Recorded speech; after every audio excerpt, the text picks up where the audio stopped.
semuanya, kami dari kelompok 13 akan menjelaskan materi dengan judul Pajak dalam Kehidupan Sehari-hari dari Jajan sampai Gaji sebagai kontribusi kita. Sebelum itu, perkenalkan anggota kelompok 13 ada saya sendiri, Ilya Rayata Ardani, dengan NIM 2511222240002. Perkenalkan, nama saya Jasmine Nabita Nugraini dengan NIM 251122240010. Perkenalkan, nama saya Aisyah Darsari dengan NIM 25112224071. Saya Nidra Fitri Arianto dengan NIM 25112224059. Kalian pernah nggak sih beli makanan, isi bensin, terima gaji tanpa kita sadari sebenarnya aktivitas seperti itu sudah bayar pajak loh. Selama ini mungkin banyak dari kita yang merasa bahwa pajak itu ribet, bahkan ada juga yang merasa bahwa pajak itu cuma sebagai kewajiban dan beban. Padahal kalau kita perhatikan, belanja kebutuhan sehari-hari, sampai nerima gaji, dan juga memiliki kendaraan, semua aktivitas itu tidak lepas dari pajak. Nah, dari video kita akan mengajak untuk kalian melihat pajak dari sudut pandang yang lebih dekat, dengan contoh sederhana yang sering kita alami sehari-hari, supaya kita lebih paham karena pajak itu sangat penting.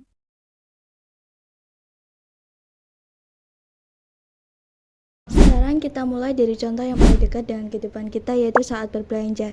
Hampir setiap hari kita pasti membeli sesuatu seperti makanan, minuman, atau kebutuhan lainnya. Misalnya kita membeli satu botol minuman di minimarket dengan harga 10.000. Saat kita membayar di kasir, harganya akan tetap sama. Hal ini dikarenakan harga di minimarket umumnya sudah termasuk dengan pajak. Kondisi ini bisa berbeda ketika kita makan di kafe ataupun restoran. Di beberapa kafe, harga belum termasuk dengan pajak. Jadi saat kita melakukan pembayaran, harga biasanya menjadi lebih mahal karena adanya PPN 11%.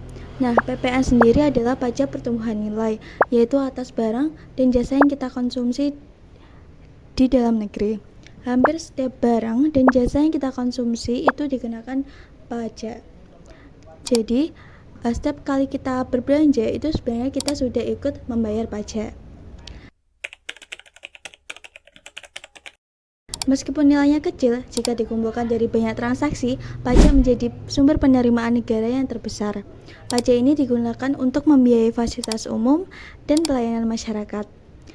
Jadi dari contoh sederhana ini, kita bisa melihat bahwa pajak itu sangat dekat dengan kehidupan kita sehari-hari.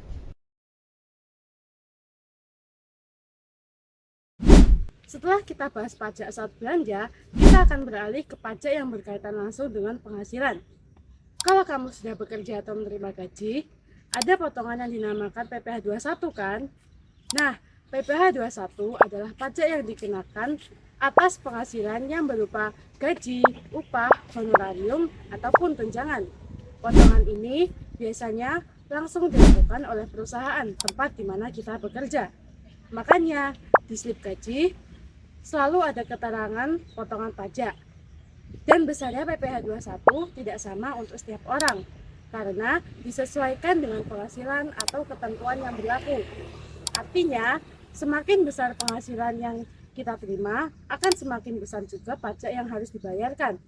Dan ini menunjukkan bahwa pajak penghasilan bersifat adil dan sesuai kemampuan masing-masing. Selain ada pajak penghasilan, ada juga pajak kendaraan bermotor.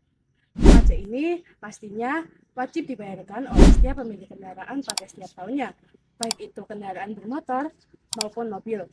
Pajak kendaraan ini digunakan untuk mendukung pembangunan dan perawatan fasilitas umum. Contohnya seperti pembangunan jalan, lampu lalu lintas, dan juga rambu-rambu.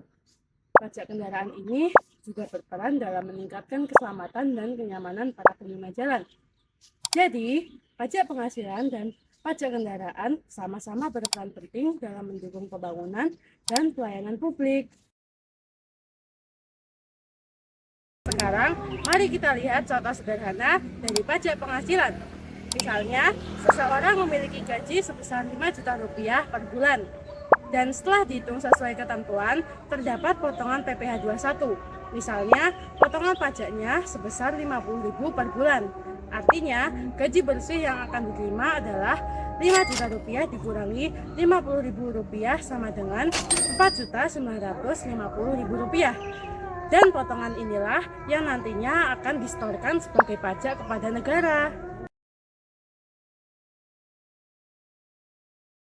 Dari contoh perhitungan tadi, kita bisa lihat bahwa pajak memang dipotong langsung, tetapi manfaatnya kembali lagi ke masyarakat dalam berbagai bentuk. Pajak yang kita bayar itu sebenarnya tidak hilang, tetapi kembali lagi ke masyarakat.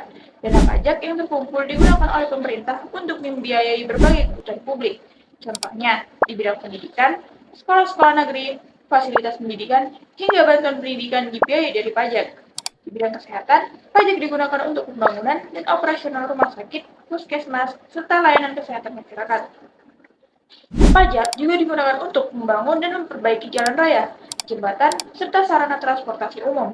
Selain itu, pajak berperan penting dalam program bantuan sosial.